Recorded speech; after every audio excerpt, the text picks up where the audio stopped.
नमक से लोग इतनी जल्दी अमीर कैसे बन जाते हैं? हमारे रसोई घर में मौजूद नमक खाने के जायके को बढ़ाने के अलावा वास्तुशास्त्र में भी विशेष महत्व रखता है। जितना उपयोगी नमक खाने में होता है, उतना ही नमक के उपाय घर में सुख शांति बनाए रखने में सहायक होते हैं। वास्तुशास्त्र के अनुसार नमक से सकारात्मक ऊर्जा का संचार होता है और घर में सुख समृद्धि बढ़ाने में भी सहायक होता है। वास्तु के अनुसार नमक को कभी भी धातु के किसी बर्तन में नहीं रखना चाहिए। नमक को हमेशा कांच के जार में ही रखना चाहिए। ऐसा करने से घर में सुख और शांति बनी रहती है और घर में कभी भी धन की कमी नहीं होती। तो दोस्तों, आइए जानते हैं नमक के उन उपायों के बारे में जिनसे लोग इतनी जल्दी अमीर बन जाते हैं। 1. तंत्र शास्त्र में कहा गया है कि नमक नकारात्मक ऊर्जा को नष्ट कर सकारात्मक ऊर्जा को अपनी ओर आकर्षित करता है। कुछ लोग तो वशीकरण के लिए भी नमक का बहुत उपयोग करते हैं। तंत्र शास्त्र के अनुसार अगर नमक को कुछ नियम के साथ प्रयोग किया जाए तो यह आपको रातों रात अमीर बना सकता है। 2. ज्योतिष शास्त्र के अनुसार नमक को चंद्र और शुक्र ग्रह प्रतिनिधि माना जाता है। नमक को यदि आप किसी स्टील या लोहे के बर्तन में रखते हैं तो यह चंद्र और शनि का मिलन होगा, जो कि बहुत ही घातक सिद्ध होता है। ये रोग और शोक का कारण बन जाता है। नमक को किसी प्लास्टिक के पात्र में भी नहीं रखना चाहिए। नमक को सिर्फ कांच के पात्र में रखने से ही ये बुरा असर नहीं देता है। 3. यदि आपको कोई व्यक्ति पसंद नहीं है तो उसका नमक ना खाएं। किसी पापी पुरुष के यहाँ का नमक तो कदापि न खाएं, अन्यथा आपका जीवन भी उसी के समान होने लगेगा। हर कहीं का नमक या नमकीन न खाएं। इस बात का हमेशा ध्यान रखें। मजबूरी में या दबाव में भी किसी का नमक मत खाइए, इससे आपका बड़ा नुकसान हो सकता है। नमक उसका खाइए जिनके संस्कार अच्छे हो और जो धर्म समस्त आचरण करता हो। 4. नमक और कांच दोनों को ही राहु का कारक माना जाता है। इसलिए यदि आप नमक को कांच की प्याली में भरकर शौचालय या स्नान घर में रखेंगे तो वहां से नेगेटिव एनर्जी का नाश होता है, क्योंकि राहु का सबसे ज्यादा दुष्प्रभाव बाथरूम से ही होता है। इसके अलावा इस उपाय से वहां मौजूद सूक्ष्म कीटाणु भी नष्ट होते हैं और बुरी शक्तियां दूर होती हैं। हर माह कटोरी का नमक बदले और पुराने नमक को फेंक देना चाहिए। 5. नमक घर से नकारात्मक ऊर्जा दूर करने का काम करता है। इसके लिए घर में पोछा लगाते समय पानी में चुटकी भर नमक मिला दे। हफ्ते में 2 बार ऐसा करने से घर में सकारात्मक ऊर्जा आती है। कहा जाता है घर में नमक वाला पोछा लगाने से शीघ्र ही धन की प्राप्ति होती है।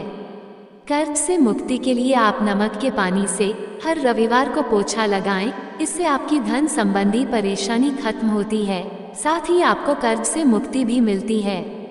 6. नमक का गिरना अच्छा नहीं माना जाता।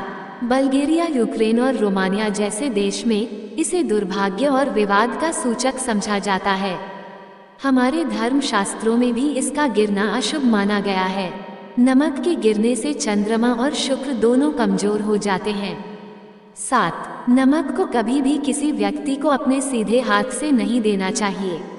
कहते हैं सीधे हाथ से नमक देने से इंसान से आपकी लड़ाई हो जाती है। रात को सोने से पहले नमक के पानी से हाथ पैर धोने से अच्छी नींद आती है। साथ ही राहु केतु का दुष्प्रभाव भी कम होता है। तंत्र शास्त्र में दरिद्रता दूर करने और बरकत के लिए नमक का टोटका बहुत असरदार माना जाता है। इसके लिए नमक को कांच की प्याली में भरकर उसमें 4-5 लौंग डाल दें।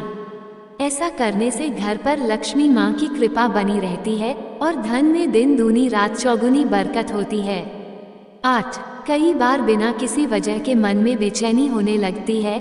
इसके चलते व्यक्ति मानसिक चिंता और तनाव में गिर जाता है। इस स्थिति में अपने एक हाथ की मुट्ठी में नमक लेकर अपने ऊपर से 7 बार फिराएं और उसे वॉश बेसिन में बहाकर थोड़ी देर पानी बहने दें। कुछ ही देर में बेचैनी बिल्कुल दूर हो जाएगी। 9. पति पत्नी में अक्सर झगड़ा होता है या घर में तनाव रहता है तो नमक का ये टोटका आजमा कर देखें।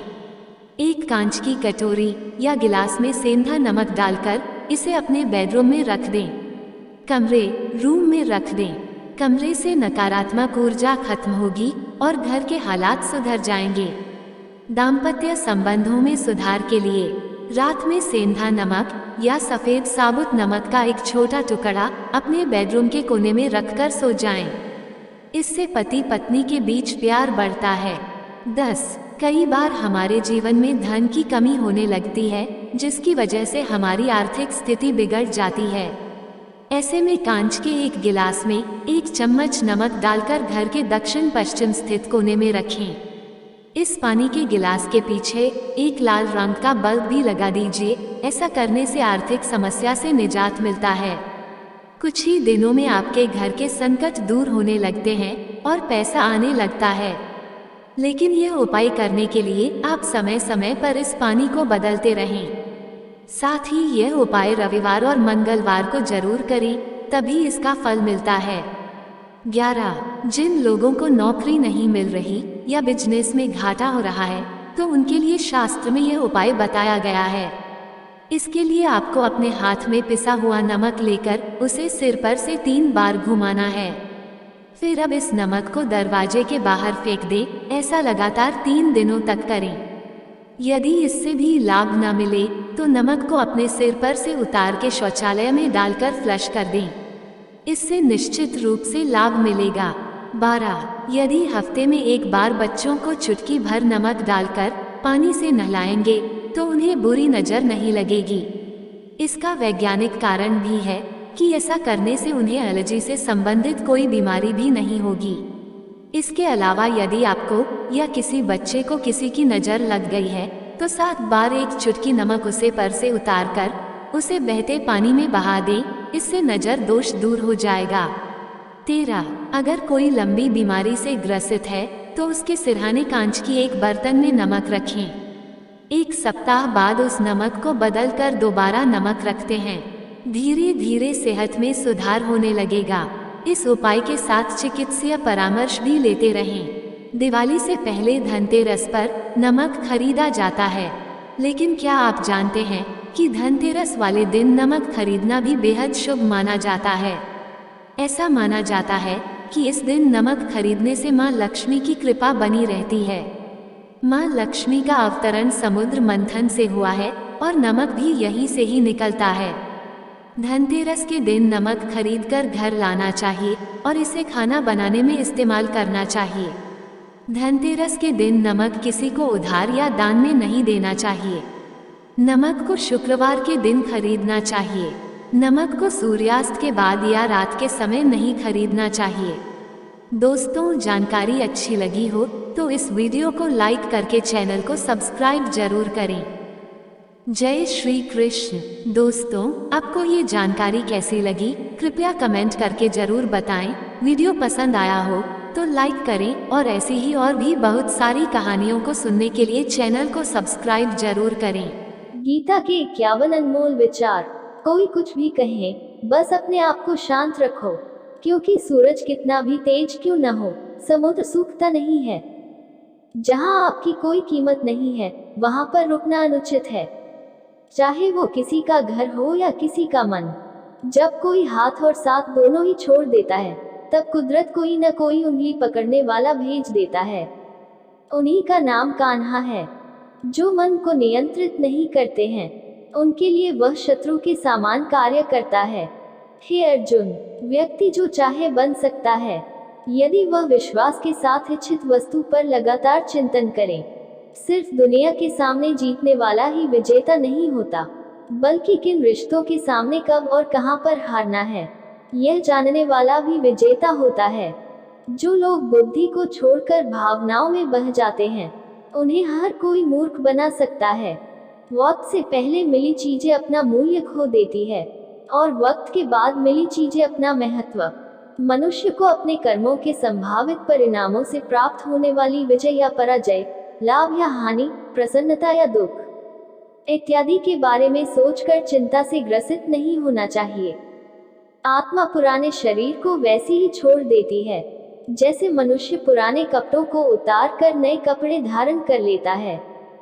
जैसे जल में तैरती नाव को तूफान उसे अपने लक्ष्य से दूर ले जाता है, ठीक वैसे ही इंद्रिय सुख मनुष्य को गलत रास्ते की ओर ले जाता है। आपका विश्वास एक पर्वत को भी खिसका सकता है, लेकिन आपके मन का संदेह दूसरा पर्वत खड़ा कर सकता है।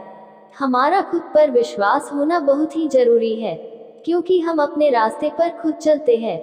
वक्त कभी भी एक जैसा नहीं रहता है। उन्हें रोना भी पड़ता है जो बेवजह दूसरों को रुलाते हैं। अपनी इच्छा शक्ति के माध्यम से अपने आप को नई आकृति प्रदान करें। कभी भी स्वयं को अपनी आत्म इच्छा से अपमानित न करें। इच्छा एकमात्र स्वयं का मित्र होता है और इच्छा ही एकमात्र स्वयं का शत्रु है। अपनी पीड़ा के लिए संसार को दोष मत दीजिए। अपने मन को समझाओ, तुम्हारे मन का परिवर्तन ही तुम्हारे दुखों का अंत है। खुद को कमजोर कभी नहीं समझना चाहिए। अगर आप गिरते हो तो उठने का प्रयास करो, लड़ो, पूरी निष्ठा से अपना कर्तव्य कर्म निभाओ, बाकी सब मुझ पर छोड़ दो। हो सकता है हर दिन अच्छा ना हो, लेकिन हर दिन में कुछ अच्छा जरूर होता है। धैर्य रखिए। कभी कभी आपको जीवन में सबसे अच्छा पाने के लिए सबसे बुरे दौर से गुजरना पड़ता है। रोना बंद करो और अपनी तकलीफों से खुद लड़ना सीखो, क्योंकि साथ देने वाले भी शमशान से आगे नहीं जाते। समय जब न्याय करता है तब गवाहों की आवश्यकता नहीं पड़ती है।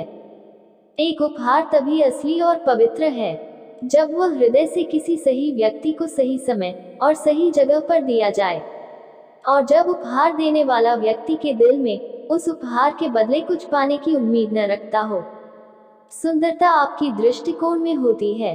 किसी को कीचड़ में खिला कमल भी लुभाता है और किसी को चांद में भी दाग नजर आते हैं। हे अर्जुन, जो कोई भी जिस किसी भी देवता की पूजा पूरे विश्वास के साथ करने की इच्छा रखता है, तब मैं उसका विश्वास उसी देवता में दृढ़ कर देता हूँ। उदय किसी का भी अचानक नहीं होता।